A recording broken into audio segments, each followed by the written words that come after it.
Good evening, Palm Beach Gardens. Thank you so much for coming to the Palm Beach Gardens Historical Society. We warmly welcome Rick Gonzalez. I'm Joel Engelhardt. I'm on the board of the Historical Society, and I've known Rick for many, many years, so I thought I'd introduce him, and then he's going to take it over. He's doing some cutting-edge research, I think, on Palm Beach Gardens and the growth of our city that I don't know that you've ever seen anywhere else. Before City Place opened in downtown West Palm Beach in 2000, Rick, a historic preservation architect, helped the developer save the old First United Methodist Church building that became the Harriet Himmel Theater at the center of City Place. And his painstaking restoration of the 1920s era church earned many awards and made the theater a distinctive tie to the past in the popular shopping district. So imagine Rick's horror when the City Place developers turned the church's most prominent feature, the front steps leading up from the street to the church's second floor, into a facade. Rick had the wherewithal to go public with his objections against the actions of the biggest developer in West Palm Beach for butchering the historic site, to no avail.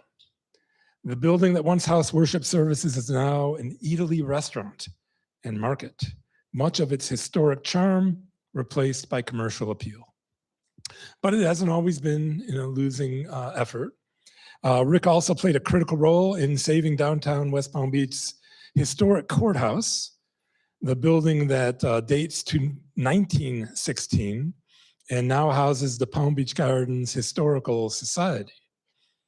He has been overseeing historical preservation at Mar-a-Lago since 1995. Those are just a few examples of the many historic preservation efforts that Rick, who is president of REG Architects in West Palm Beach, has undertaken since he and his father co-founded the firm in 1988. Today, his son, Ricardo, is here as well. Rick still has offices in downtown West Palm Beach, and he lives in downtown West Palm Beach. He serves on the Florida Historical Commission and is a trustee emeritus of the Florida Trust for Historic Preservation.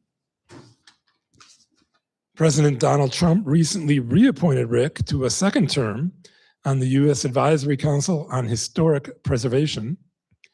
Rick leads walking tours of historic downtown West Palm Beach, maybe not as often as he used to, but still does, and frequently lectures on historic preservation in Florida and in Colombia.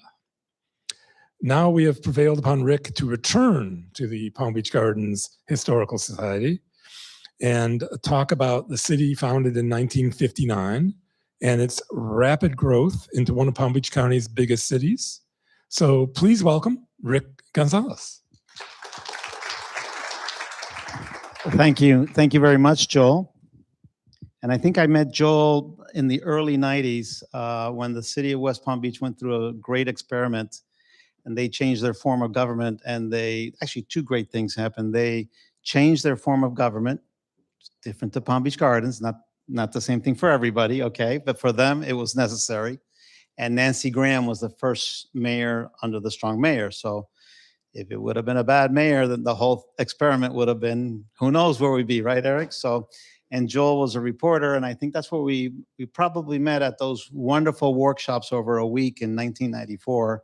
It's a great time. Everybody was enthusiastic of bringing the city back together, master planning at an empty, abandoned building downtown for a week with all of these architects and planners from around the country. And look at where they are today, right? Some say good, some say bad, and we'll see. They're still writing the chapter.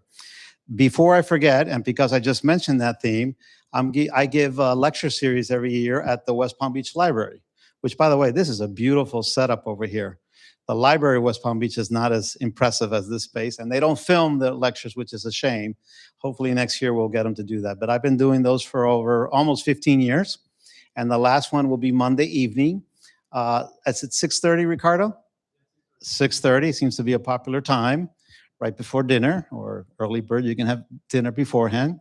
And it's this one, I've done this one before, but it's about the development of West Palm Beach since its inceptions in 1894 to 2024. That's 130 years. I was joking around earlier with with Joel saying, if I add the last 2 years, it'll take 90% of the lecture, right? Because the city's on steroids right now, and that history from the past, is changing rapidly. So that's the last one of this year's series. You're all welcome. There's no charge at the library. You can park at the garage right next door to it and come upstairs and enjoy something nice, and maybe go catch a dinner on Clematis Street afterwards, right? Something different to do. And as Joel mentioned, I've also been involved with a university in Colombia, Piloto University in Bogota, where I've gone and given several lectures over there. I have a second home in Bogota. My wife is from Colombia. We love going there, and I call it the Spanish Manhattan. So it's very linear like Manhattan. It's got the mountains on one side and the plain on the other, and it's very linear. It's a beautiful city, beautiful people, very walkable. One time we actually walked over 100 blocks, didn't even feel it, 2 hours from the downtown to our neighborhood, which is on the 80th blocks, more or less. So it's a wonderful place to go and to do. And through the Florida Trust and the different Florida historic groups, we have several events every year. Coming up in March, if you like history, the Florida Trust has their annual conference. This year it's going to be in St. Petersburg in May.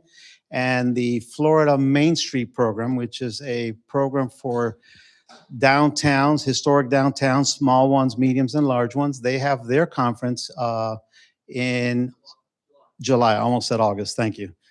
I'm very fortunate to have RG3 helping me out with all of this and his research for the lecture too. I want to thank Ricardo, as always, for his help. He joined me 4 years ago. My dad died 4 years ago, so serendipity, right? It was great. We founded the firm 38 years ago, and that was a wonderful thing to work with him for a very long time, and now I get to work with him, hopefully less and less, and he can work more and more, right? And that's the way it goes, right? Or that's what I've been told, right? So co-founded with my father in 1988.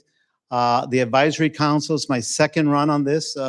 President appointed me the first time, and he just reappointed me in January of this year. It's great. It's a great opportunity to work at the federal level on historic preservation issues across the country with all of the other federal agencies. The executive director likes to call us the Mighty Mouse because we're the smallest, tiniest little agency. There's like 30 employees, right? And some of the federal agencies go into the tens of thousands. They all have to work with this agency on historic preservation issues. So I'll never forget one of my first meetings. The Army was proposing taking these historic barracks and slapping vinyl siding. And I'm new, I'm on the board, and I'm the only architect on the board. I go, you can't do that. You don't do that in historic. That's not a historically approved standard. And everybody was like, what? And so, you bring your expertise, not to keep it for yourself, but to share it with others, right? So that people can hopefully change and do things the right way, right? At the end of the day, we only have so many years, and we should do things the right way because that's our legacy, and hopefully we make a mark and we make a slight change in a community. The Historical Commission is the state agency that provides grants and expertise to communities across the state of Florida. We have 67 counties, we have 400 cities, and I probably would say about 40% of them have historic, believe it or not, historic districts or historic groups. That's changing rapidly because your city is part of the new group, that what we call the mid-century modern, which sounds like a really cool thing, right? It is a really cool thing. And those are cities that were formed in the 50s and 60s in Florida. And believe it or not, there are a ton of them that are in the system now. And guess what they're doing? They're getting help from the state. They're forming. Do you have a historic preservation board in? No, you don't. See, the opportunities here are out of this world. That's why when Joel said, you want to try to do this? And I said, uh-oh, at what time and when? March. And I'm like, okay, let's try and do it. But I was really interested in it because there's this really big push in the last 10 years to look at the mid-century modern in Florida, So you can apply for grants from the state to form historic preservation boards, to help with your historical society, to do a grant to research the historic districts. The rules are very simple. a building has to, or a community, because you can do a district, has to be 50 years old. Today, I'm a historic element, right? I'm beyond 50, right? A lot of us here are. So 50 years back would be 1975, right? So any buildings built 1975 back can apply for historic if they meet other criteria such as who was the architect, what kind of a builder, was there interesting materials, interesting forms, and so forth. Was there a person of interest that maybe was there? John F. Kennedy came up from Palm Beach and spent some time besides Peanut Island. He might have been up here for something. I don't know, things like John D. MacArthur, is a historic figure, right? So those are things for you. I hope that you'll think about that. And I hope that is anybody here in the government of the city of Palm Beach Gardens? Or is it, we do have someone here? Okay, thank you. So that's good. It's good when people from the government come and listen and hopefully ask questions about, some of these opportunities. University of Florida has a great school of architecture. It's a great university. And on that school campus, they have a historic preservation program, very small, like 12 students a year, maybe 1 or 2 graduate, but we have a board and we advise them on historic preservation. And it's great because we get to meet sometimes at University of Florida, sometimes in St. Augustine, where they have a program called PISA, which is Preservation Institute St. Augustine, or sometimes we get to meet in Nantucket, where they have an institute called PIN, Preservation Institute Nantucket. And you're probably thinking, how the hell did University of Florida end up in Nantucket? Well, like always happens, right? Somebody left them something, right? Somebody left them a lot of historic buildings and money in Nantucket, somebody that went to college in the 40s or 50s at University of Florida. And the university very smartly said, yeah, we'll take it. We'll figure out a way to do that. And now it's been over 60 years and God knows how many great architects have gone and spent the summer doing a summer course there. My daughter, Isabella, went this past summer and she loved it. She had a great time. And it's just a place where you can immerse yourself in history, right? A place like Nantucket, right, which is one of the most special towns in the country. And then let's see what else. And then the Florida Trust. I was former president 10 years ago, and I'm very smart. They asked me, very, very sly executive directors goes, oh, Rick, we're forming a new group and it's called the Emeritus. Would you like to be on this group? And I go, sure, why not? And then after I said that, I said, oh, crap, that means it's forever until you die, right? So you got to go to board meetings and you got to help do a little bit of fundraising and try to put things, together and participate in their yearly conferences. But I enjoy doing that. So my real life, my day-to-day is REG Architects, where I have a 22-man firm. We're based in downtown West Palm, but we work all over the state of Florida. And yes, we're known for historic preservation, but I'm going to show you 3 examples of buildings that we've done here in town. Sand Hill Crane, Matthew, we're talking about Sand Hill Crane, Avenir's Regency Golf Clubhouse, and the Seacoast new headquarters that were built just a few years ago. So we do new designs, but we always incorporate historical precedents in our designs. So what that means is if you want somebody that does just a glass box building, I'm not your guy for that. But if you want somebody that'll look at the area, analyze it, bring in some historical precedents, and apply that to your building, then that's the kind of projects that we do. So we balance our historic work with our new work. Okay, so in analyzing the city, Ricardo and I looked at the different periods of what we think. And again, we're looking at this from the outside, right? So forgive me right away for mistakes, right? So this is my best guess. I just got back from Spain. I was visiting a client over there for the last 10 days. Hotel, Main Street and Main Street, walked everywhere. Didn't even know what a car looked like for 10 days, right? So you come back home and you feel like, wow, there's so much potential out there, and you see how countries like Spain and Madrid and Seville and other cities, they really get it. They really focus on what's important. At one point, I'm walking with my wife and I go, honey, this place was designed for pedestrians. The automobile, they have automobiles, they have lots of automobiles, but I love it. They have these little drive lanes, maybe twice as wide as this, to get to an underground garage. And that's the one that you go in and you come back out, right underneath, strategically located throughout the city. Right? What do we do these days, right? We do these humongous large parking garages or these humongous large parking lots, right?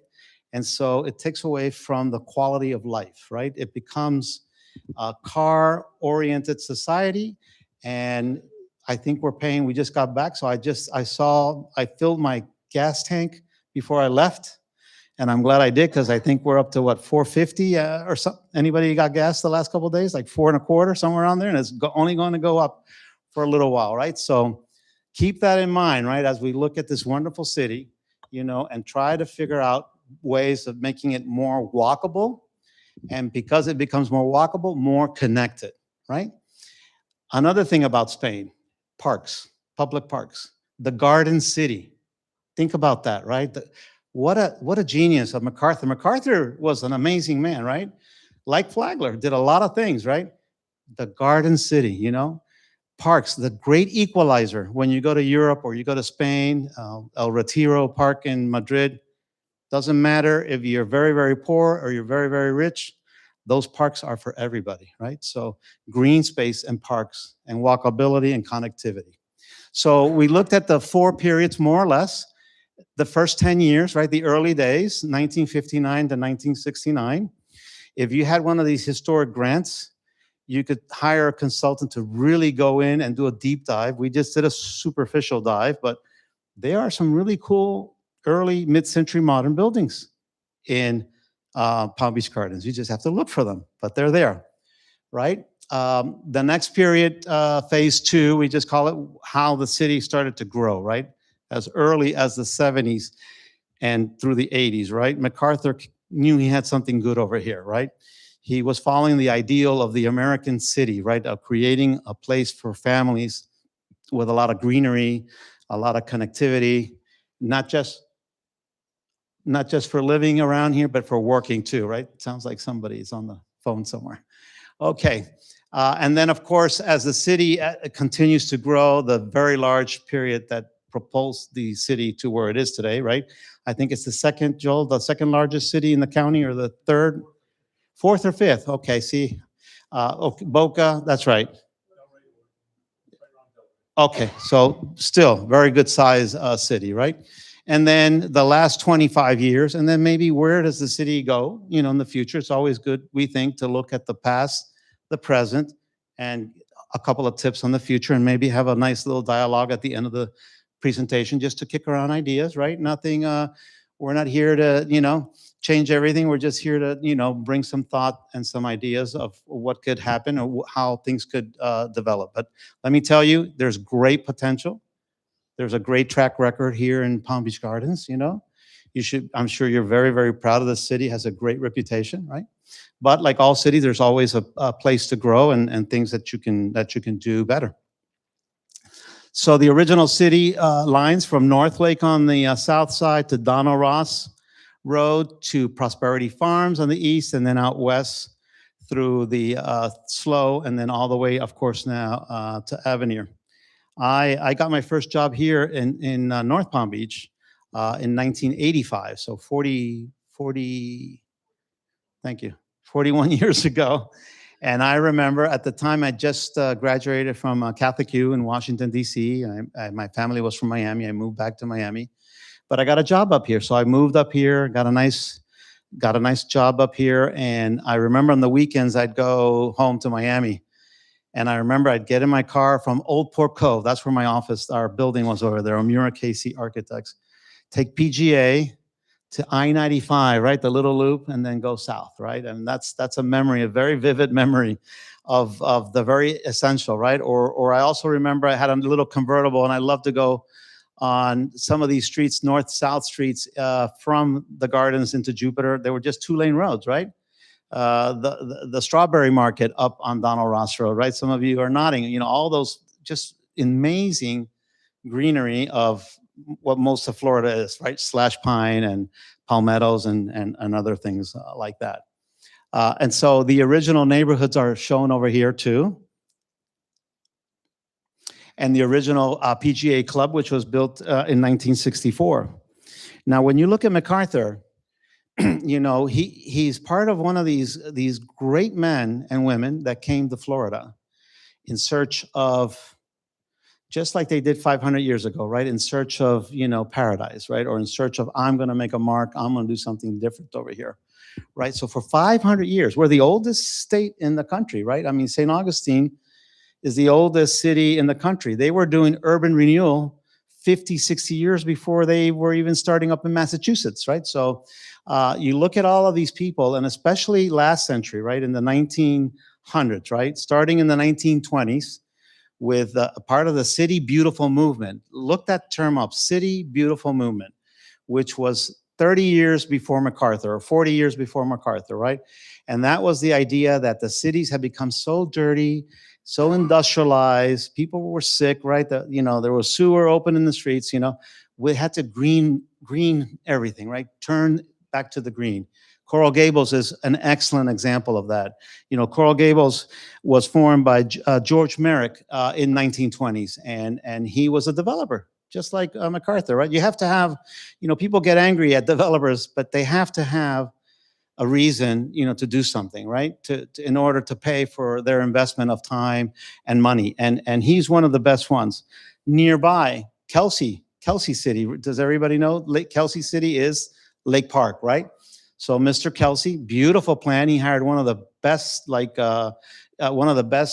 planners, Olmsted, right? Who did some beautiful park work in New York to help develop the city of, or the town of Lake Park, right? And they have their historical layout. And then from the mid 50s, you know, Royal Palm Beach, for example, is another city that was formed very similar to the city here of Palm Beach Gardens. All the way then to the 80s, which is really the probably one of the last times we've had a new city, Seaside, up on the Panhandle, which is considered what they call a new urbanism town.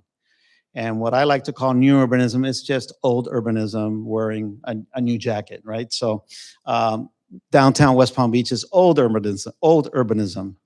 Seaside is new urbanism, and it basically means it's an area, a city or a town or a village that's connected, that has streets, a grid, has civic buildings, has civic locations, has parks, has mix of uses, right? So that you park once and then you can go shop, or you can go to the office, or you can go sleep, you know, where you live, whatever, right? And so the new urbanism of the 1980s was really, that's already 40 years old, right? So we haven't really had a lot of new cities built. And it's a shame, because it was a really good way of doing development. What we get nowadays, and we see it here in Palm Beach Gardens, right, is developers will buy a large tract of land or a smaller tract of land, right? And then they'll propose a project. They're not city building. And we got to get back to city building, right? Because building a project, whether it's on 100 acres, whether it's a 2-acre, 35-story building, or 100 acres, it's not the same. It's not going to leave that same impact that building part of a city does. You have to really, really try to think about that. And then again, Mr. MacArthur, and before him, Mr. Flagler, and Mr. Flagler, and besides Mr. Flagler, we had Mr. Plant, both of them Roberts, you know, really aggressive guys, right? One of them brought the train all the way down the East Coast. The other one went the West Coast. People from the Midwest, they say, like the West Coast. People from the Northeast like the East Coast. That's kind of blending these days, right? Nowadays, everybody's just getting out of New York City and going wherever they can go in Florida, right? So, so MacArthur, in that same spirit, comes over here, comes to Palm Beach Garden, right? He buys all this land. I think I read at one point it was all cattle and swamps, right? So, okay, maybe he got it for a good price, right? But he had the vision, right? He had on many occasions, he did things, as we'll go through the presentation, that really set him apart, you know, from a lot of other contemporaries, right? Because he saw things where we wouldn't see things, you know? So that's important to look at, you know, that he was able to do that, you know? And his whole theme of the garden city, right? Getting, even in the name, right? Palm Beach Gardens, right? The town of Palm Beach was already close to 50 years old. Think about it, right? When he was planning the city, before the 59, when the city was incorporated, you know, he'd been thinking about this for probably 5 to 10 years, right? So there was Little Juno Beach. I lived in Juno for 10 years. I built a house there before I moved back to downtown after my kids grew up. And Little Juno Beach was a speck in the 50s, right? There were like 3 or 4 mom and pop motels, and that was it, right? So the real big town around here was Riviera Beach, right? A lot of the conch settlers and a lot of people came to Riviera Beach.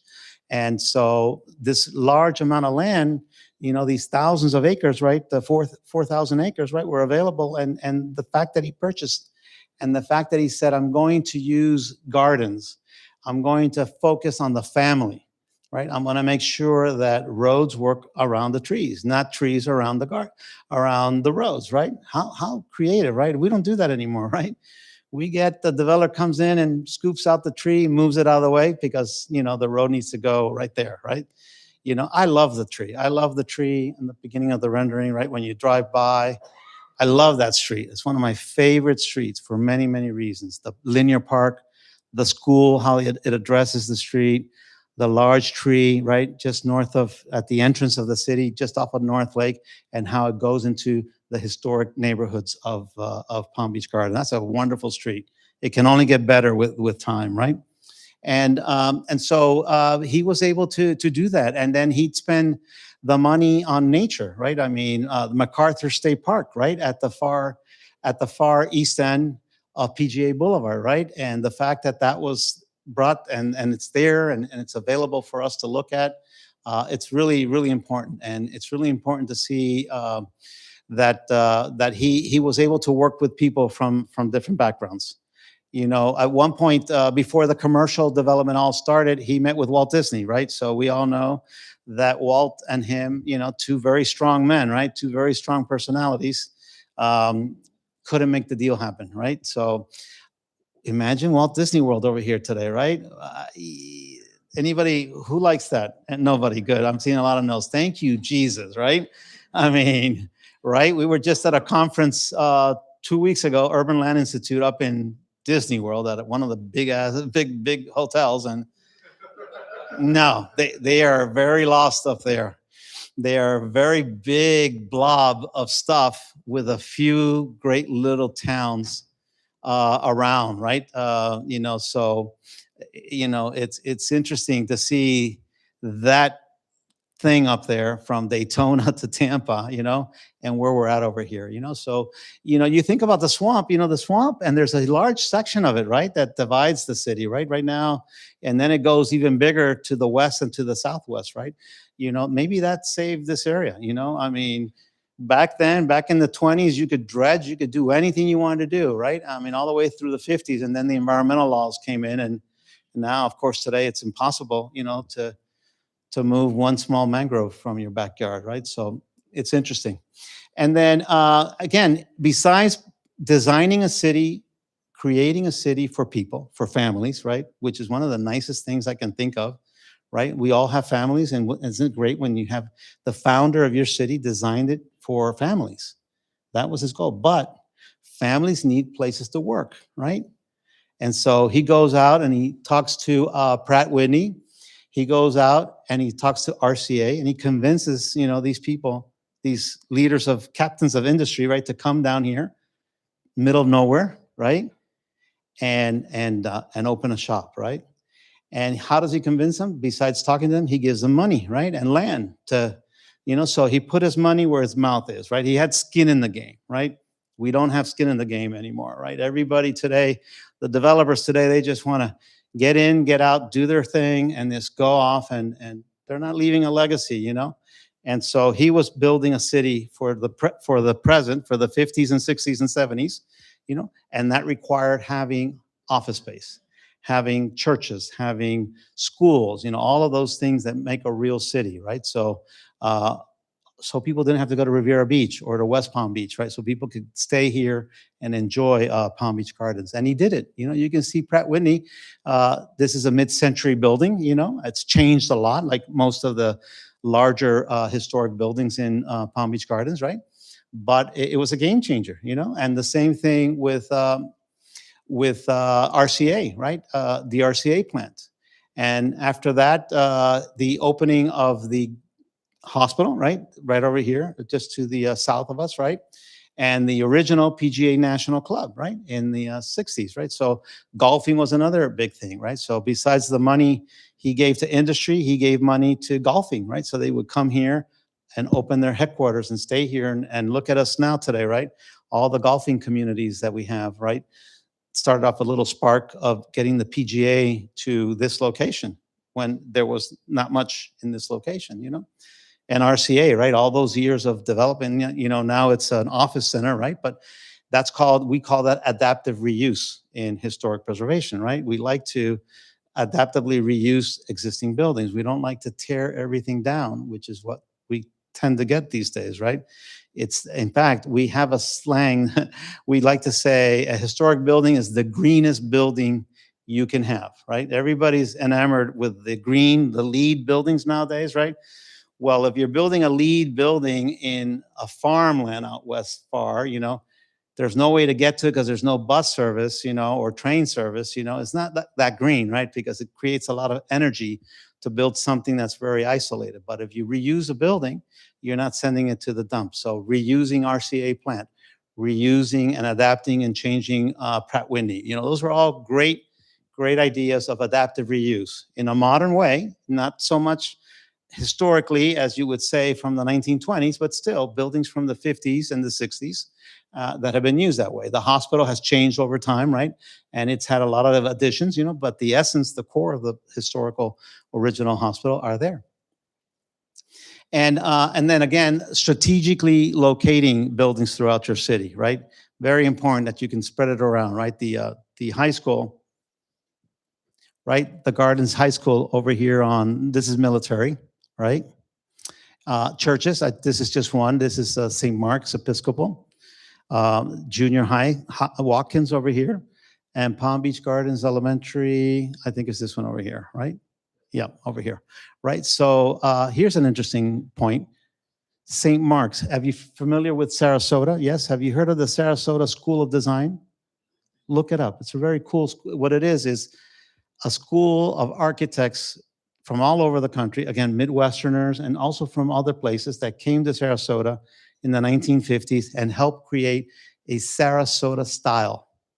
And that was using the mid-century modern architecture and interesting forms and interesting materials. So I haven't been inside of St. Mark's Episcopal Church, but I'm almost pretty sure it has a very cool ceiling inside. Anybody here from St. Mark Episcopal? No? Can anybody confirm that? Okay, but I'm pretty sure it has a very cool interior design. And that was part of the Sarasota School. And look at us here in Palm Beach Gardens, right? Imagine a Palm Beach Gardens School of Design, huh? It's possible. It's always possible.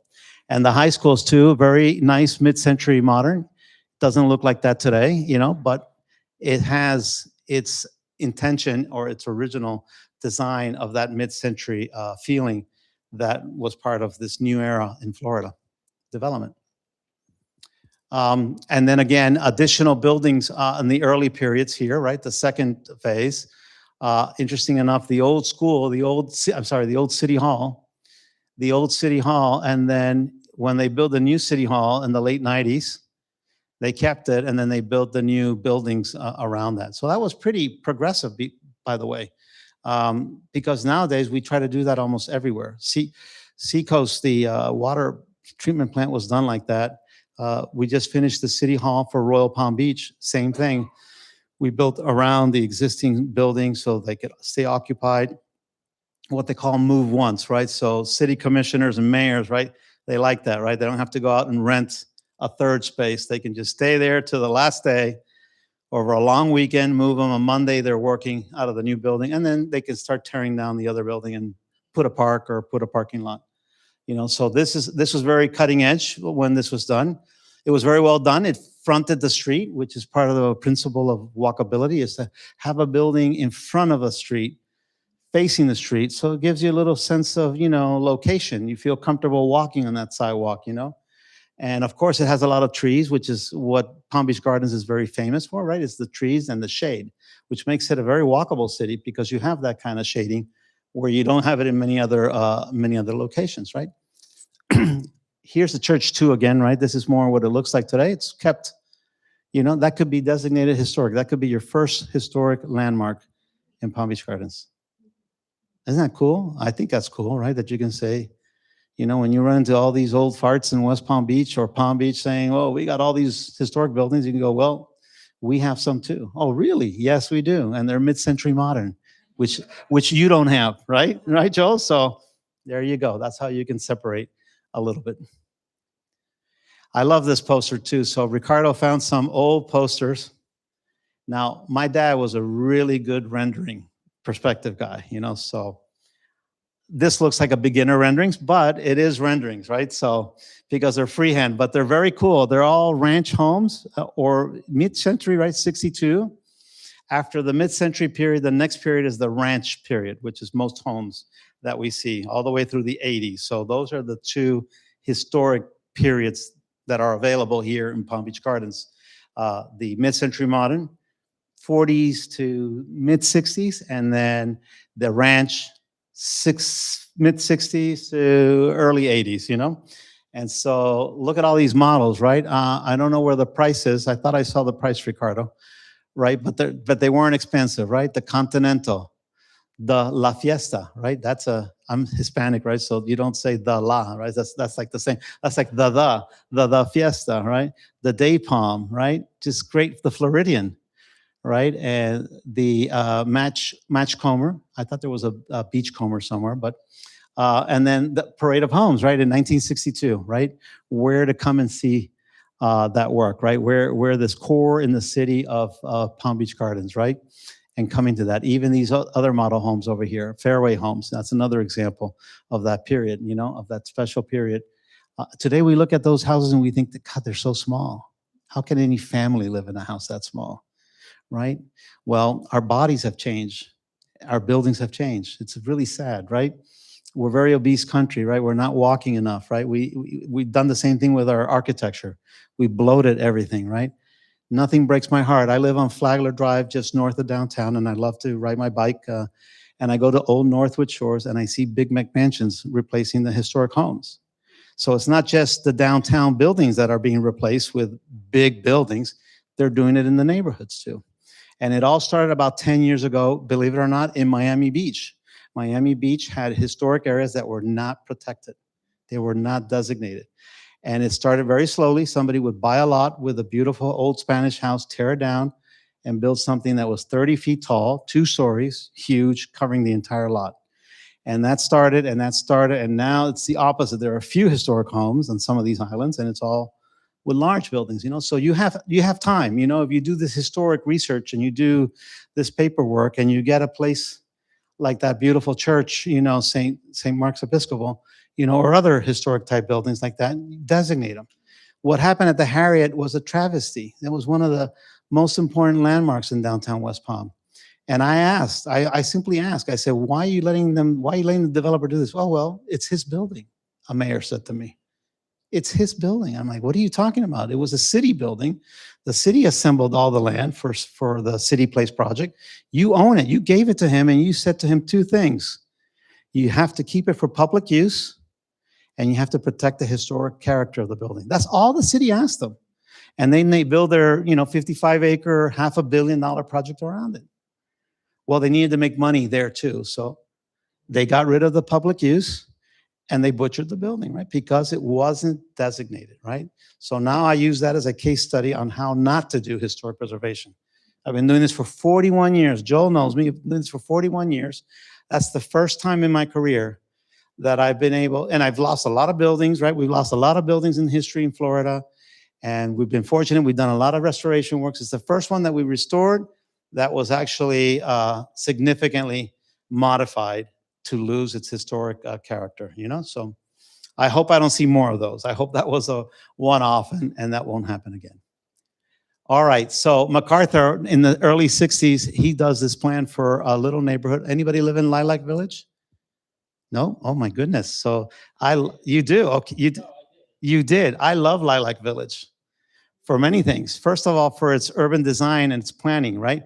When you drive up to Lilac Village, okay, it is what it is, right? But when you drive up to Lilac Village, right, you've got this beautiful green, right? Again, Here's MacArthur saying, I'm going to design and build a community of what I want other people to design and build. And I don't think there are many little communities like this. Granted, it's all for rent, but it's got what we call good bones, right? If I look at it, when I look at it, I go, oh my God, there's so much potential there, right? And it could become such a nice restored neighborhood, you know, and hopefully, you know, maybe it's rental, it's affordable, you know, but it's got great character, right? It's got the green space.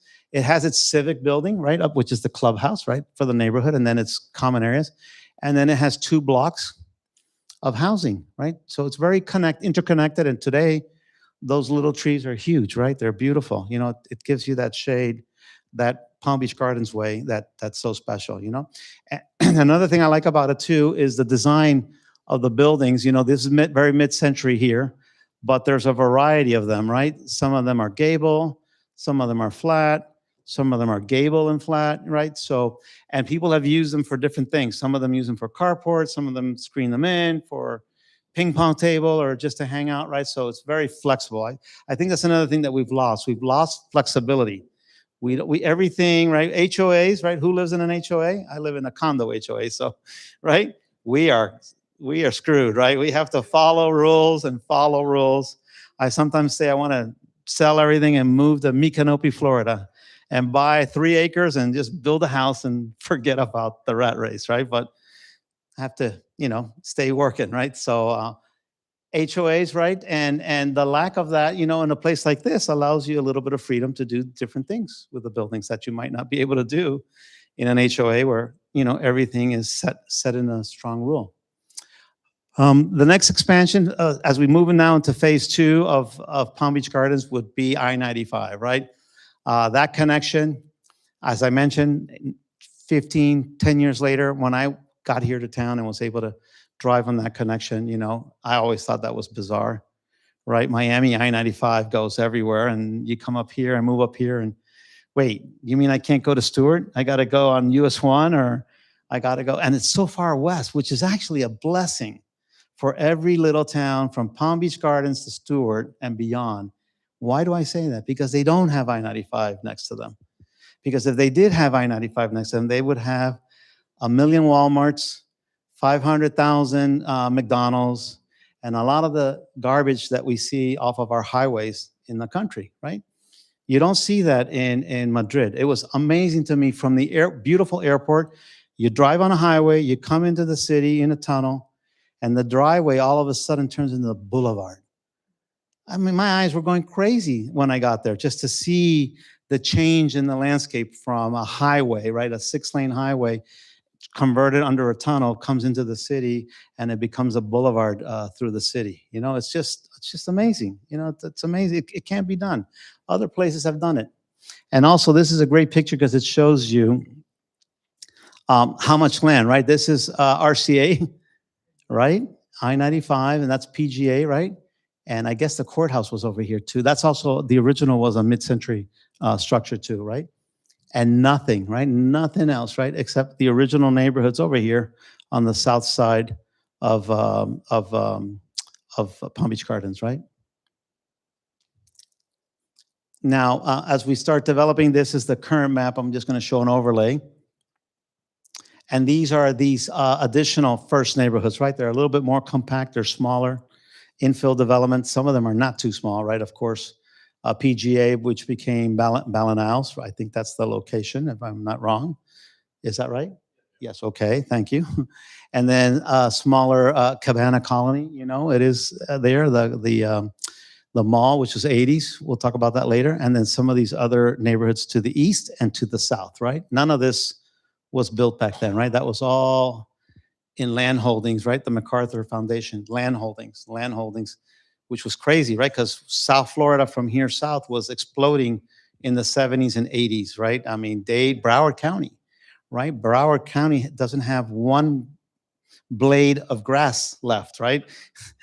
I'm sure we're all glad we don't live in Broward County, right? I mean, they've done some new things. They have mass transit now, and they're redeveloping their inner cities, you know, but it's built out, completely built out.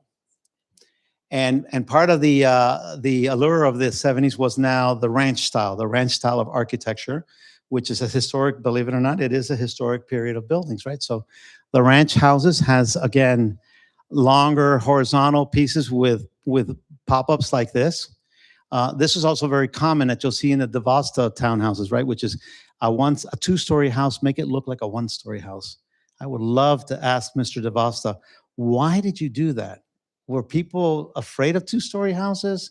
Was one story more sellable than two stories, right? I mean, why hide the second floor, right? Does anybody else? Oh, yes, ma'am. Could be air conditioning issue. It's less expensive if you have one floor, hot air rises. Also, people didn't want stairs perhaps. I don't know. But that's okay. But then they built a two-story, but they made it look like a one-story, which was kind of interesting. And the question being, why make it look like a one-story? Why not just say let me express the design as a two-story house. Let me showcase it, or the townhouses, right? Instead of trying to make it disappear, except for the dormers up there, right? And here's another one recently redone, right, with new materials, new roof materials. Or they'd have a carport, and then they have interesting block designs. Have you seen they call brise soleils, right? They're out of open concrete block, very intricate patterns, very nice. You see a house with that, you can be a hit preservation detective. Okay, that's a very easy thing. In fact, after tonight's lecture, you're all preservation detectives, right? We'll have an assignment. We'll come back some other time, Joe, and we'll say, all right, who discovered what? And we'll just have a slideshow, and see what you guys come up with. And that'll cost the city nothing, right? So, that would be a fun thing to organize for fun, and with kids too, right? To show them the history of the place. Here's another one. Here's another one. There's some more of that neat brick over here in the corner, over there. Here's another one, the full front. So usually they were either side loaded or front. But great, the famous garage door in Florida, which, like our bloated bodies, is now 4-car garage. What the hell's going on? Who needs a 4-car garage?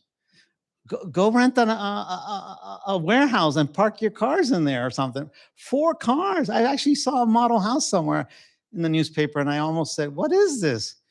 2 together, another one here, 3, and a 4th one over here. And where's the front door of your house when you do that, right? How do you receive your friends and family when you can't see the front door, right? But the cars are well protected, right? But we don't use the garages for cars, right? We use it for all our other stuff that we have, right? Because we're consumers and we're Americans, right? All right, so let's see, what else? And then here are some more, again, ranch homes from the mid-century. This was also I remember my dad, I'd sneak into his design studio, and this was so popular, right? The single roof line, right? To do that, right? So that's a mid-century. That's also mid-century, or this one too. This is like the ranch or Mexican, right? It's got a little bit of that little Mexican hacienda look, which was also very popular. Yes, sir. Is there a name for that style in the middle with all the? It's part of the ranch. It's later ranch, right? Because that's probably like late 70s or early 80s. Most likely it's early 80s. Okay. And now the most famous of all, right? You have another, I mentioned historic figures, right? Berg Devasta is a historic figure, whether we like him or not, okay? That's all I'm saying, right? I mean, he did what he did, right? Now, he really concealed the second floor, right? Okay. And then he created, I like it and I don't like it. It's pulling me because I like gardens. So I like having a little private garden. But at the same time, I'd be afraid to knock on the gate to come and see someone, right? I mean, is there a dog behind that gate? Am I going to get shot? Or the same thing from the inside, right? I live there. Okay. So we put little doorbells on. Okay. And when I'm home, I just leave my gate open. Okay. Because what I love about living there is it's a cul-de-sac. It's The whole quiet. community, It ends in, yeah, is a cul-de-sac, and there's 3 or 4 lakes, and the bird life. it's is amazing. amazing. West Palm Beach has one too in the villages, right? Which was that whole master plan community from the 80s. When I first moved here, I remember there was the 2 towers on Palm Beach Lakes Boulevard, and everything to the west was raw land. and they build many of those too, right? So it's obviously it's popular, right? And there's also, we're talking with Ricardo about this, it was machine driven, right? It was that I'm building a car. I want to take that same principle for building a car. I want to build houses, and we need units, right? Don't they? They say, I think they say there's a 20,000 unit deficit just in Palm Beach Palm Beach County right now. 20,000 houses. We need more guys like DeVosta, right? Now they can do it more friendly, right? They can do, more, like Alton or some other areas, more walkable, right? More connected, but the housing need is huge. And this is a very efficient, very, very efficient floor plan, right? 2 bedrooms, right? Your courtyard space, everything is, and then a divided wall, 4-hour wall. Boom, you just pop them as you go, right? It's amazing. And he did several different models, right? From that, different variations, which was great too. Yes. And I just also want to say that I walk everywhere. I can live, everything is within walking distance that I need, except maybe for my doctors. Okay. And last year or several years back, they actually put sidewalks in Okay. on Military Trail so that I can walk to the green market. That's wonderful. From where I live. There's supermarket, drugstore, everything. Everything I need is walk. That's is beautiful. walking. And that really should be our goal at the end of the day. All right, phase 3 and then 4, the next area of significant period of significance in the city, right? 80s and 90s. Why 1999? Well, that's the year MacArthur, all of the land, right, went up for sale, right? Okay, and these were the 2 decades of the country club gated community, right? And it is what it is, right? This is the prior, and now you can see the growth, right? I mean, it's just unbelievable, right? To see completely different development pattern, right? Where did the MacArthur dream go? What happened? So it's great because it brings a lot of wealth into the area. It brings a lot of homes. They're connected. They have a lot of water features, a lot of park features, the golf courses, a lot of open space, but it does take up a lot of room, right? It takes up a lot of room, right? And here's the development patterns from before, right? Interesting, right? How things have changed over the decades. They became bigger. Everything got bigger. More people. Yeah. And not enough infrastructure. We got bigger and everything got bigger, right? When I do a historic building from the 20s, I have to redo the steps because people were really tiny in the 1920s. Tiny because we're huge now, right? But they were, so the steps were small. They don't meet the current code, so we have to redo the steps. So that just shows you, how who knows what we're going to be like in 50 or 100 years. We'll be rip out the doors because we're not going to fit through the doors, right? Okay, now 80s development, right? Now it's after the ranch and the mid-century modern, still very modern, right? Spanish style with modern, very modern. This original campus that we're in here right now. The Gardens Mall. I actually wrote a letter against that project in 1988. I did that. I will testify. You can actually find it online too. And it was basically saying all this money to build a mall in the late 80s instead of building a town center or a neighborhood center, right? Or mixed use center, right? So it didn't go anywhere, but I was proud. I was only 27 years old. I know what it was doing, so I did do that.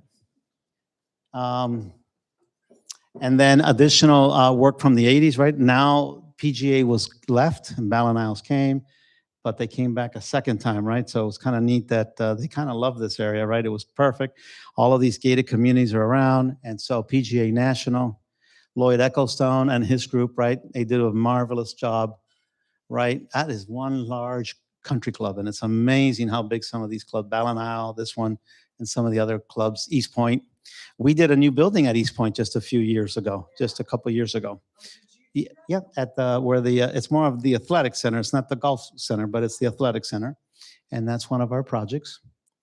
Okay. Thank you. Yeah, it's got a cool feel to it. And additional areas too, right? In Frenchman's, right?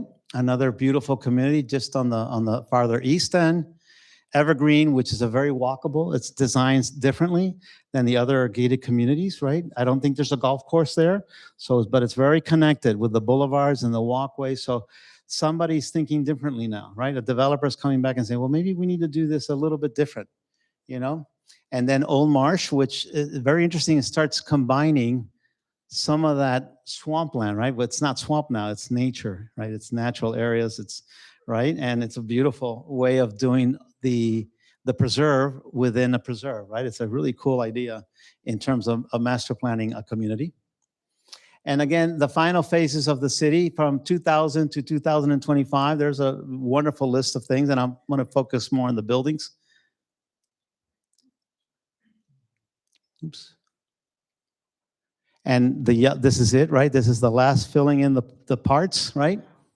All right, still very large, but some interesting things are starting to happen that are addressing walkability and connectivity, you know, for the first time since MacArthur back in the 50s and 60s. And we'll go into those in a minute.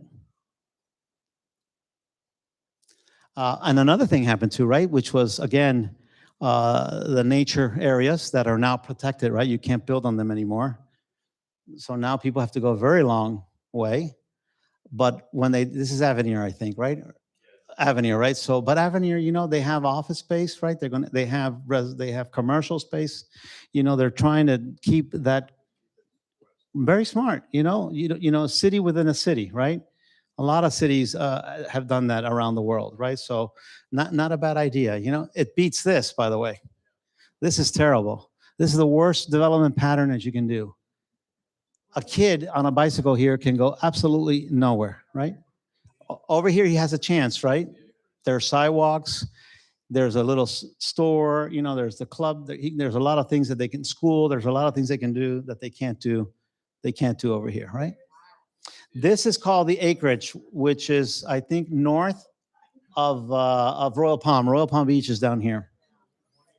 Yeah, 1 acre on, and it's it's not unincorporated, right? It's not a city. Okay, they're the ones on the long run that are going to, you know, really have to deal with a lot of stuff. Also, thank you very much. There you go. So, okay. I don't know. So we don't have this, you know, things are worse in other places. No, there's a very few paved road, and everybody's on the same road every day going out, every day coming in, right? Okeechobee Boulevard and North Lake Boulevard, right? The commercial development, very interesting. Some of it, for example, some of the newer communities or even the historic communities, Cypress Gardens, is that the little town that we were at ULI? Was Winter Garden. Have you been to Winter Garden? Around a lake, right? Seaside, around the shoreline, right? So this idea of having a lake, right? And oops, I'm pointing the wrong way. Having a lake for downtown at the gardens with the open street, they got that right. Along the water, right? What they got wrong is that they use that street to put their service. Exactly. I mean, explained. I mean, yeah, they have that, but right after that, it's all back of house. Scratching my head, right? They've been doing it over. They spent a lot of money doing it over and over and over again. So they're putting roads in, which is what they should have done at first. Create your public spaces. Take advantage of that waterfront, right? It's a great asset, right? You know, water cools down the air quite a bit. And if your buildings are perfectly located over here, because they're on the northwest side and the lake is over here, prevailing breezes in Florida come in from the southeast, they get cooled down by the lake 4 or 5 degrees, especially in the summertime, right? And they give you another breeze that you don't have in a development that doesn't have a waterfront or lake. So taking advantage of that, hopefully they'll continue to redevelop that. They have gone a little more vertical, which is a good thing, right? They're starting to fill in parking lots with parking structures and bigger buildings, you know? Okay. This one's better. This is Legacy, right? Legacy Place. But again, fell short on a couple locations, right? It's one thing that you need when you're walking. You know, I was walking 10,000 feet a day in Madrid. Why? Because every step I took, there was something visual all the way down. I want to say 30 blocks. Nothing was a dead zone. Nothing. It was a parking garage or an empty lot. They even cover when they're doing renovations and constructions, they put these large covers that show a new building that's coming where the old building was, and they'll also advertise, use it for a really cool advertisement. So, it's kind of like they know it's important to keep continuity, right? So what happened to legacy? Well, you come off a PGA, right? You've got buildings on the edge, but there are little issues like this, right? Okay, and there are issues back over here. It's kind of like a town center with a power center, right? Which, when you try a hybrid, hybrids are very hard to get to work, The better example, very nearby, is Abacoa. Abacoa, just to the north, is a very good example. One of the first town centers, 2,000 acres, built here in Palm Beach County. And then Mirasol, additional clubs from the early 20s. And Old Palm, again, very beautiful properties, right? We're now in the second generation of guardhouses for Mirasol. We're designing the new ones for them. So it's interesting how things update themselves and improve themselves. And then looking at this portion over here of Alton, right, which is what I was saying about let's see, over here is Abacoa. And then when you cross, there are some buildings lining the street, but they have no relationship to the other buildings that are on the other side, right? There is a lack of thinking of pedestrian connectivity. Why? Because I really want to just park once, right? I don't want to go to the CVS and then go have a hamburger and then go to the movie and have to get in my car every single time, right? I mean, I was so happy not to get in a car for 9 days, That's not going to happen here, but we can make it better, right? We can make it more walkable and more connected. For example, this is a very lovely area of Alton over here where the apartments are, right? They made a very big effort to line up the buildings along the main street. There's very walkable. There's bridges over the canals, the water features. You feel like you're in a little town center, like a little village, and it didn't connect well to the front, but at least that's a really, really nice neighborhood back there. This one's not too bad either, right? Where they put, again, the alleys, right? The new urbanism, the cars in the back, hiding the cars. Where are the 4-car garages here? They're not visible. That's kind of nice, I mean, it really is, with pictures, you can show so much, right? They have community centers at boulevards with terminated vistas, water features, right? Just a really well laid out future of Palm Beach Gardens, And again, additional avenue out west, right, with their master plan over here. We did the Regency and we did the Sand Hill Crane Golf Clubhouse on the edge of the preserve, right? But those are neighborhoods, right? And there are commercial areas off the street, which is very important. You take them off North Lake. One of the early mistakes in Abacoa is that they built their town center off the main street, right? They built it in the village. They did it before they built the housing. That's what killed them. That neighborhood center, I think it turned 2 or 3 times, right? 2 or 3 times before now it's full, right? Why? Because there wasn't density. There weren't enough homes built around for people to come and enjoy the town center. So right away they built a Publix on Donald Ross Road, right? And then they build another Publix on the Gardens. I wonder what you do up here, right? You go, what, I go to the Gardens one today? Or Joel, what do? You go to either one or you go to both? Okay, there you go. 3. All right. And this is a great picture because this is part of the future. And when I see this, first of all, what's happening here is very interesting. And what I think it needs to happen almost immediately, I hope, is that you get a tri-rail station. I mean, more than anything else. Take all your public, federal, state, county, local dollars and find a way to get a tri-rail station. Step 1. Step 2, get a trolley. Just easy peasy, east, west, every 15 minutes. I'm sorry, people are not going to wait 20 or 30 minutes, right? We have something that's called the Circuit in West Palm Beach. Have you seen it? They have it in Delray Beach in Miami, and they do, and it's a little app. You hit it, and then usually within 10 minutes, there's a golf cart picking you up, taking you from Northwood, right? Northwood in West Palm, all the way down to the Norton Gallery, from the lakes on the west side of downtown, all the way to Palm Beach and the Breakers. Saturday night, why do I need to get in my car? I want to have a couple drinks, right? I want to have a nice dinner. I'll take the Circuit. Even better, we'll take it to dinner, like at the new place, the Nora, which is a fabulous little street that they just built because it incorporates historic buildings and new buildings in downtown. We did it the other nights. We took a circuit to Nora. Then on the way home, we went 2 blocks to the waterfront and we walked 10 blocks along the water. Breeze, that little breeze that I was telling you about, all the way home. Not a drop of sweat on the way home, right? So, having mass transit options, bicycles, scooters, the scooters they're kind of dangerous, right? I mean, they're hitting people now and they're driving them faster, right? So give them that green lane on the street, right? Let them go there, because it's great. We were coming back on Tri-Rail from Miami yesterday, and I saw 3 high school kids with their bikes get onto the Tri-Rail, and 1 girl with her scooter. It was great, and they only went like one, I think they only went like 1 or 2 exits from where they must have been like at school and they were going home, right?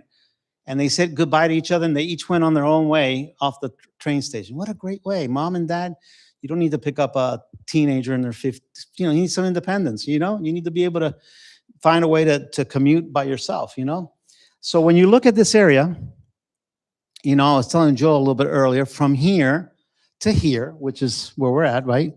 It's about 10 blocks. I mean, normal city blocks, which are usually 600 feet by like 300 or 400 feet. And when you look at is this the canal or yes, right? No, that's a road, right? RCA, beautiful. That's right, RCA. There's our RCA place. From there to the back of house road behind the Gardens Mall, that's another 6 blocks. So call that 60 blocks of a downtown. Not a downtown today, but that's 60 blocks of a downtown. Let me give you an idea of scale. Downtown West Palm Beach is 10 blocks, roughly by 10 blocks.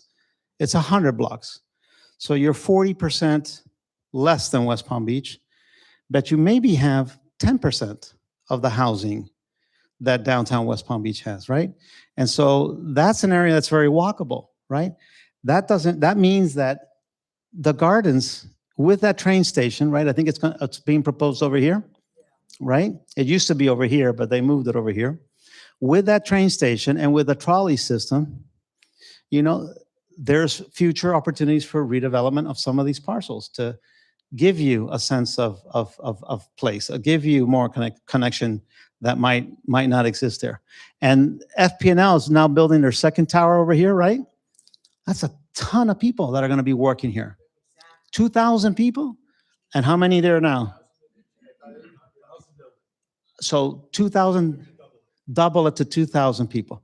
So where do they go for lunch? They got to get in the car because there's nothing near that, right? Okay. That gets old after a month. Yes, ma'am.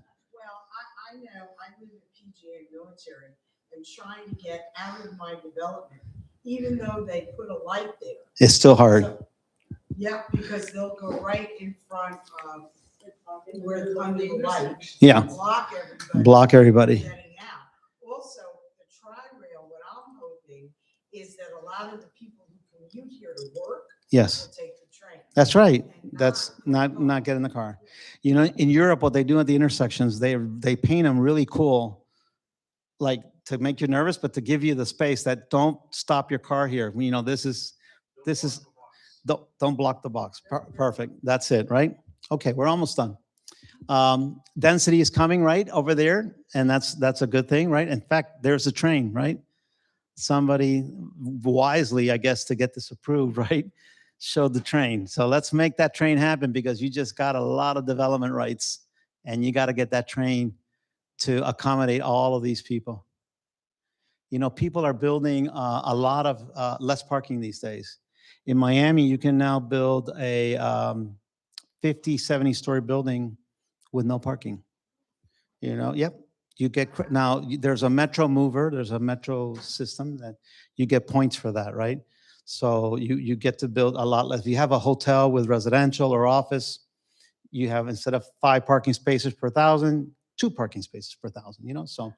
So it's been a great evolution, 67 years, right? And I really wish the Gardens all the best. I love working here. It's a great city. It's a great town. And let's open it up for some questions. You have a question? I'll let you use the mic. We are recording this, and this will be posted on our YouTube channel. Rick, I'm curious about your thoughts on the way town centers are, wholesale replacing the shopping mall of the 70s and 80s, because it's always confused me because I think when I think Florida, I think it's very hot, it's often humid, and it's rainy. And so in my mind, a town center is a terrible idea for Florida because I'm going to walk around either getting rained on or sweating. So, but it seems clearly Florida people, a lot of Florida residents disagree. Well, that's a great question. So I guess I'll start first with the Gardens Mall is the exception to the rule. It just keeps getting, here I am, I wrote the letter.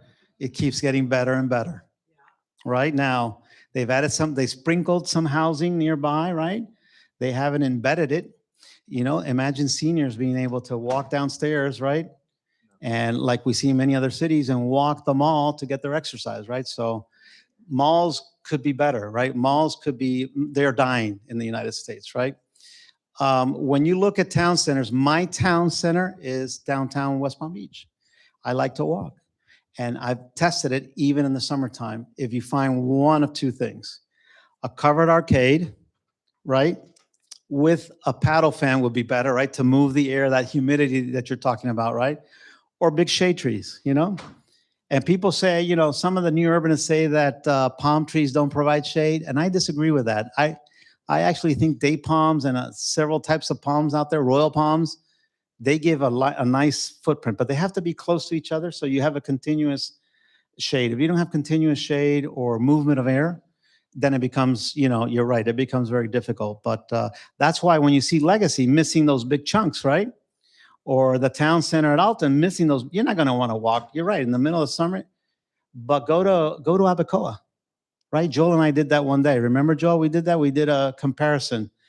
And that treescape, when you come into Abacoa, it changes your mind. You're like in a different place, You walk the Central Park in Madrid, that goes from the main park, the Central Park, and a linear boulevard park to the other area of town. You could just keep on walking because it's so beautiful. The shade is just there. Yes, sir. Oh, yeah. Rick, thanks for the great presentation. Thank you. 67 years, yes, we're considered historic. You touched on a couple points towards the end of the presentation regarding the like PGA Station, the Gardens Mall, and all that. And the city's done a lot for mobility. Yes. If you could just touch on, what the city has done, what you see, you touched on some sort of, you mentioned the circuit and trams and all of that, but, Gardens is a little bit different than a West Palm Beach, a Miami, and all that, right? They had that dense urban core from the start. That's right. And Gardens was more of that suburban neighborhood. As you mentioned, MacArthur built it for families and all of that. But as we look the next 67 years, creating that urban core and the mobility, I think is an important thing to look towards, to move people, to provide alternative modes of transportation to get people off roads and all of that. So if you could just touch a little bit on what the city has been doing and what they're going to be doing in the future. I wish I could pop up a map of the city today, but I'm not sure we could do that online because there are a couple of really nice east-west roads on the south side of town. Behind the college, I forget, is that RCA Boulevard there? RCA? And what's the other one? Burns Road, right? It's so beautiful, right? Those trees. I could walk that all day long, right? It's you have some really great connectivity already on the older eastern side of town. So applying that maybe to the western side of town. In the core area of the downtown, you don't have a shuttle yet, right? And you don't have a circuit. None. No, well, county buses you must have, but they're unreliable, right? Which is why nobody wants to ride the bus in Palm. Even US 1. My dad used to take that as he got older, in his 80s.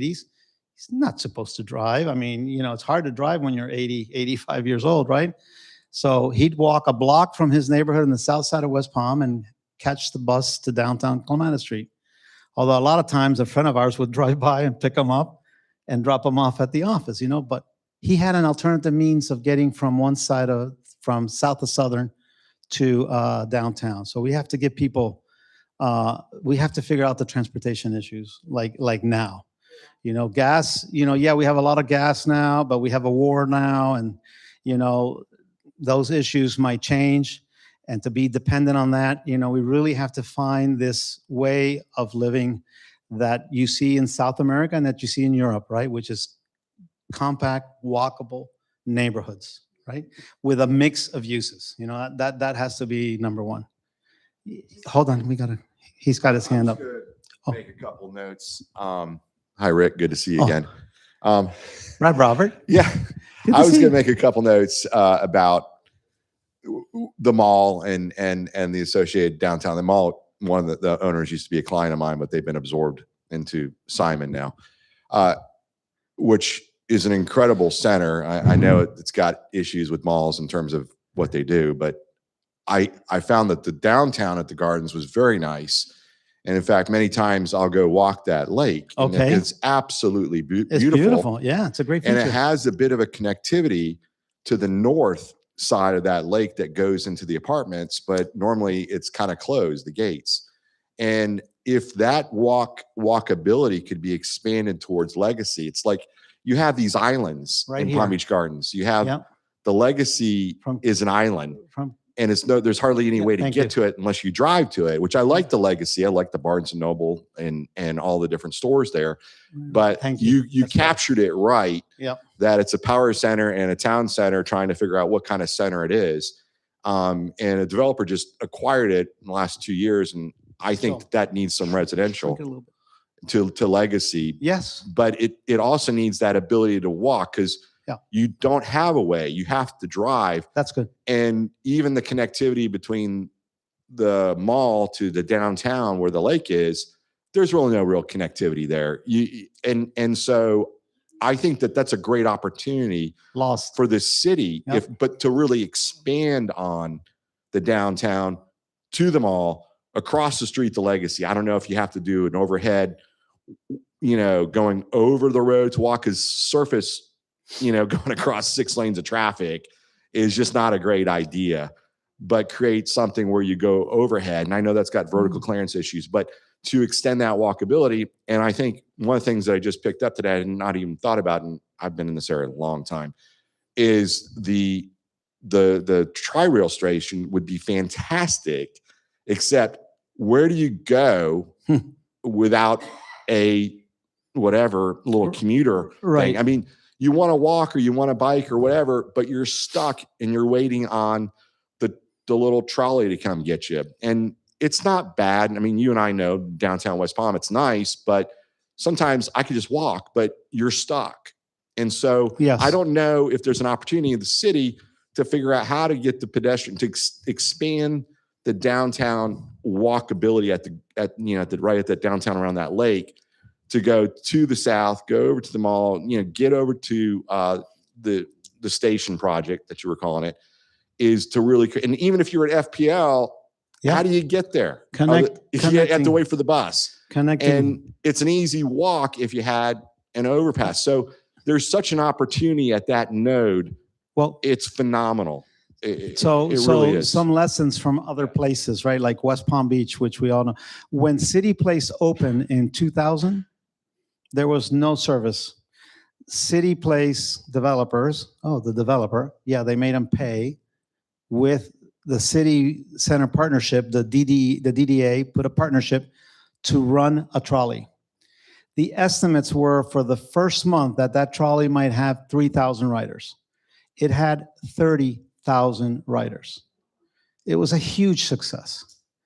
Some genius in City Hall got rid of it. Right? We made all these islands and we didn't connect them with any surface transportation. Right. And that's something that needs to be fixed in Palm Beach Gardens if we're going to really become the metropolis we would like to become. That's right. And the thing about crosswalks is they're very elevated.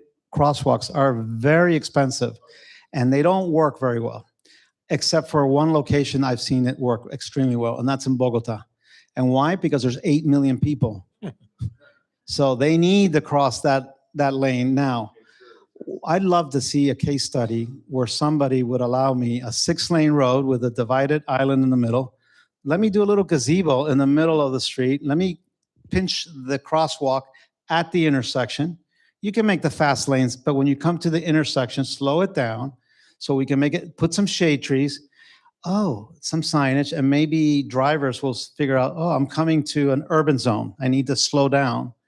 And pedestrians are going to say, oh, I'm not going to be able to make it 6 lanes across, but there's a little bit of shade over here and I can wait, and then I'll make it on the next cross. There is an underpass under PGA Boulevard Right here. connecting FPL with the Yeah, train right station. over here. Yeah. So great. Now, so people like, and too bad Don Kozlowski's not here, right? But people like PGA, like FPNL should be able to pitch into this trolley system or circuit system. You know, it's a very successful model, and it's all in I think 12 cities in South Florida already, even a lot smaller cities than Palm Beach Gardens, you know? Has great overpass. Yeah, but crossways, there's intersections. 100 million people there. For the sake of mentioning, the city's mobility plan does include all of that. It Does? includes trolleys, it includes Oh, a good. flyway, it includes all kinds of things, Okay. including new bike lanes and trolleys and transport. My question's a little different though. At the beginning, you made a comment that parks are the great equalizer. Yes.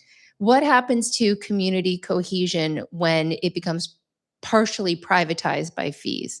Our city is in a place now where our park system are described as world-class pretty frequently. Yes. The problem is that they are not a great equalizer any longer. They require money The and fees. fees and memberships and participation or league signups to utilize them.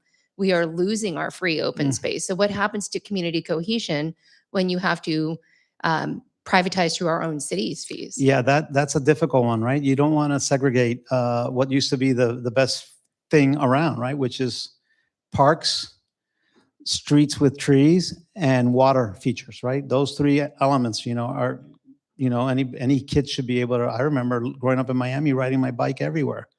You know, there was a grid, so it was a little bit easier, you know, but you have a great system of interconnected parks. Every gated community has a pedestrian sidewalk and gate. I think I've seen them all around. So for young people, it might be easy for them. For us older people, it might be more difficult, right? Because then you have to check in to cut across. It's difficult, right? Because the cost of redevelopment, of upgrading your parks, your community centers, right? It's becoming so expensive. Everything's so expensive now. Every project becomes so expensive. We try to do every public project to be multi-purpose. For example, we did the Tequesta Community Center up in Tequesta. We started with a grand 2-story building, and there's no money for it. So we ended up with a really nice 1-story building integrated to a park, right? So it's very affordable, right? You got to find those kind of solutions where, you know, you can keep affordability intact, or you have to find a way to maybe sponsor that with a business. You know, maybe there's a way a business can get involved with a community center.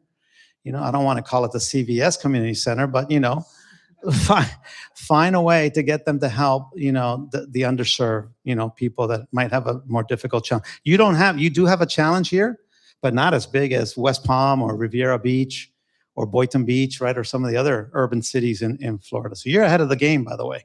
Nothing's more exciting to architects and urban planners nowadays than to work in suburban communities. It's really the next frontier for us. We look forward to getting involved with an abandoned mall and turning it into a vibrant urban neighborhood. That's a great thing. And it all doesn't have to be like Miami, you know, 20, 30, 40-story buildings. No, it could be, you know, 5 to 10 stories. Madrid is like 80% 5 stories, maybe 6 or 7, a couple of pop-ups here and there, you know? So that's the way I think that we should look at it. Somebody over here? Me. Oh, yes.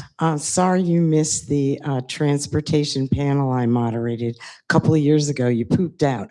But no, you were really busy and couldn't make it. So it looks like we have to do another one. I wanted to get back to historic preservation in the city.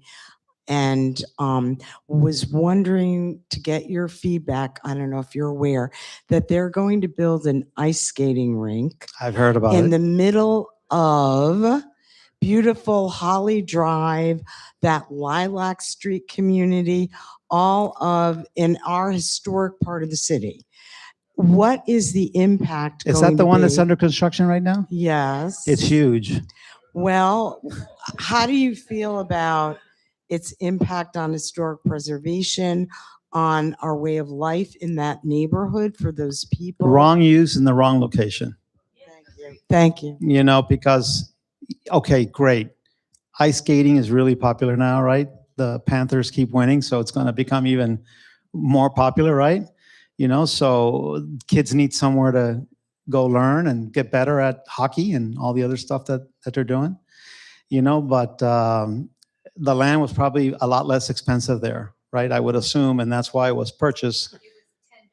It was free. Yeah. It was a city park. How did they get zoning to do A city park that was given to because the city wants to be the capital of hockey, or what's the deal? Are there a lot of kids that play hockey here? Not football or soccer or baseball? Or wow, where is that? I'm lost. Where's the high school? I'm military. Go west, There we go. south of Ballon Isles. Go south. There's I-95. There you go. So is it this? Oh, come back. No, zoom it back out. No, shrink it again. Shrink. All right. Hold on. Stop.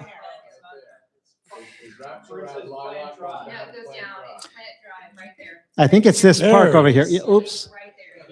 Thank you. Sorry, folks. Right. It's over here. There's a pretty large building over here and a pretty large parking lot over here, Yeah, right? Across from these little historic homes. There's a church here. This is a privately owned church. That's a mid-century. That's yeah. And And these are historic cottages over here. this is all gone.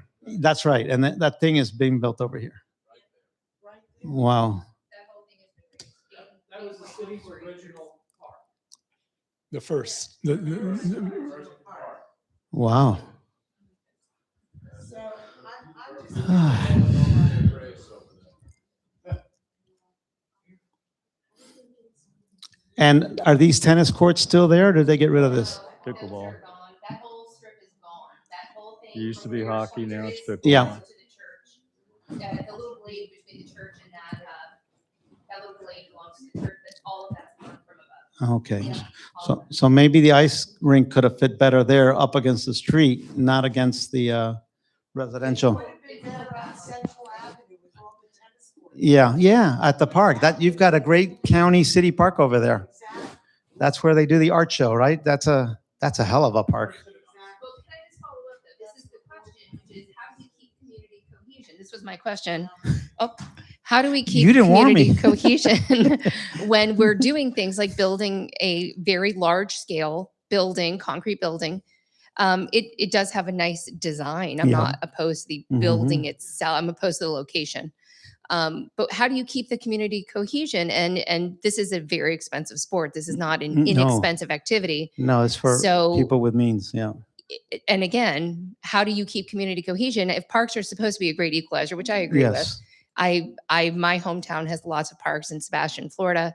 My trip to Guatemala, everything is centered Oh, around a park. we did the city hall in Sebastian, and the Beautiful. community center and the park. Okay, well, that's where I grew up. So all of that, the question becomes community cohesion. What do you do when you lose the community cohesion? And you also lose the ability for people to utilize the park space. These people who used to use the park are no okay. longer going to be able to utilize it as Okay. an ice rink. So now we're like deep in the woods on a specific little site. Hold on, micro. We've got the loop on a flaming hot problem. What cities need to do is go way up, 35. You're at 5 feet. You're in a little hover, one of those things flying really low to the ground. You got to go up to 35,000 feet. And cities need to do this very often, hopefully every 5 years, not every 10 years, and review everything in the city. call it a strategic planning. The best one I've ever been was 30 years ago, the one on Clematis Street for downtown. We've had 2 master plans since then. They're mediocre. They're different consultants. Hire a really good consultant working with city staff to look at the big picture things like where are the parks now? Where do they need to be later? Do we need to increase parks? Do we have too many parks? You know, access to commercial. Where's the commercial now? Where, you know, let's think of a world where people might get around in a different mode of transportation. I know Natalie, right, and Britt, they've done, and you guys have done a great transportation study, right? How do we implement that study, right? And then it's plug and play, right? How do you, so if you have and then that master plans are supposed to be living, breathing documents. They're not static, right? Well, it's time for one. And hire a really good urban planner. Yes, sir. Last question. You know, Rick, I think your presentation was Hey, very Ed, is interesting. that Ed? Is that you? That's you. Ed, yeah. Hi. Presentation was very interesting. We're a young city in the scheme of things. Yes. You know, your travels, taking you to Europe and to Spain, you know, shows you how young we really are as a country. Palm Beach Gardens is just a little blip on the scheme of things in terms of timelines. One of the things that we have going for us is this guy right here, Eric Chaplin, as a city council member who has been committed along with the rest of city council to preserving the way of life that we Excellent. have here, the quality, and to ensuring that developers have to do more. They have to do That's better right. if they're going to develop here in Palm Beach Gardens. Guys like this in your city council are who we need to be supporting. The secret of any city and its longevity and its future really is not just the residents and its people, but it's the leadership. We have an incredible place here. Our children have parks and recreation opportunities that are Top-notch. unparalleled. Mm-hmm. We're an award-winning city. That really is just the way to say we're in a sweet spot here in Yep. America and in Florida and in Palm Beach County and in this city. And I'm pretty confident that we have people like the guy over here, Eric, that they pay attention. You know, the green market's here because of him. That's a fabulous thing, by the way. And that's because of his commitment to the quality of life that's going to live well beyond his, you know, hopefully it's a much longer life. But nonetheless, those kinds of commitments from, you know, from the city residents who want to serve on boards, want to look out for what's coming up next. You know, you mentioned the ice facility. What looks like tennis courts there are pickleball courts. Started out, that's where ice hockey started in 2 rinks. You know, we did this. And that basically is something that's offered to the youth of this community that is unparalleled. You know, we're really in a great spot. And I think the future is bright. And I think your presentation was well presented. It's interesting to look back because it's just that hasn't been that many years since John MacArthur Exactly. said, It's a let's short do time. this. Of course, he did pretty much whatever he wanted to do anyway. That's right. He didn't ask a lot of permission. Anyway, City of Palm Beach Gardens, history is just beginning. Pay attention, you know, support your local council members, serve on boards. That's so Serve on important. boards. And elect good mayors and good city commissioners. When we work around the state, first thing, and you have great planning staff. You have some of the best planning people in Florida. And usually that's never the problem. It's the leadership. It's a mayor. I remember we were doing the old high school in Boynton Beach. And the mayor at the time said, we need to knock that building down and we need a parking lot. Well, there was no action in downtown Boynton Beach, you know? And luckily he got replaced for a young mayor whose first meeting said, stop the demolition. We're going to save that building. We're going to find the money. Did a joint partnership with the developer. Developer did X and then put $10 million to save the building. And today they have an arts and culture center down there, right? So getting strong leadership, city commissioners, mayors, right? That's really the key, you know, because they set the stage. And then the mayors, and we did this in your little Sebastian, when we did Sebastian 25 years ago, the whole idea of talking to the city manager was then, this is what we want everybody to do when they come to town. And you know what that means, right? You set the example. You have a beautiful City Hall campus. You have a green market there. You have the parks. You set the example. So when they come into town, any developer, ABC, whatever, right? This is our standard. You got to at least match this, or hopefully you got to do better, right? Because we have high standards. You do have, and a great history in your town, right? So get involved, right? Yeah, definitely get involved and, get good people elected. Don't worry so much about the staff. They're all pretty good. I'm telling you that just from looking around many cities across the state, it boils down to the leadership. If the leadership is missing, or if the leadership is, let me tear it down because I got to put a parking lot, right? Then there are issues there that you need to work on. But continue the conversation. We'll come back again. You have some homework, right? You're going to get your camera. Everybody has a camera, right? Everybody has a phone. Get your cameras and start taking pictures of these older jewels in the rough that you have here in Palm Beach Gardens. And we'll share them at a meeting in the future. Thank you, Rick. Thank you so much for what you're doing. I really appreciate it. Let me just say this. My good friend Ed Oliver over there, who said some nice things about me, I appreciate very much. But he's right. We do need good leadership in the city, and unfortunately, it's been stagnated over the years. And term limits didn't do us any favors either, because someone who sits on that council for 6 years and then they have to get off, they don't have any longevity, is hurting the city. That needs to change. I don't know how to do it, unfortunately, but we do have people who care, like Heather over here, who ran for city council. Unfortunately, she didn't win, but she made a name for herself, and she's going to run again, because I'm not going to live with it if she doesn't. Believe me, this is the kind of leadership we need. People who really care, not people who want to just sit on a city council to look good and work one day a month. I have my criticism of the city these days. I grew up here basically as an adult. I know. You're giving me the hook, but it's okay. Look, thank you guys, every one of you, for showing up, because this is a really good group, and come to these meetings, because frankly, history teaches us something. Remind them that you're city building. You're not project building. If we could get everybody to agree on that term, you're building or rebuilding or restoring a city. You're not building an individual project. And all is not lost here. We made some mistakes, but it definitely, the core of the city is fantastic, and it can be fixed to be even more fantastic. Connectivity is. Thank you again, Rick, and everybody. Palm Beach Gardens Historical Society, pbghistory.org. We'll let you know about our next one. Thank you for coming.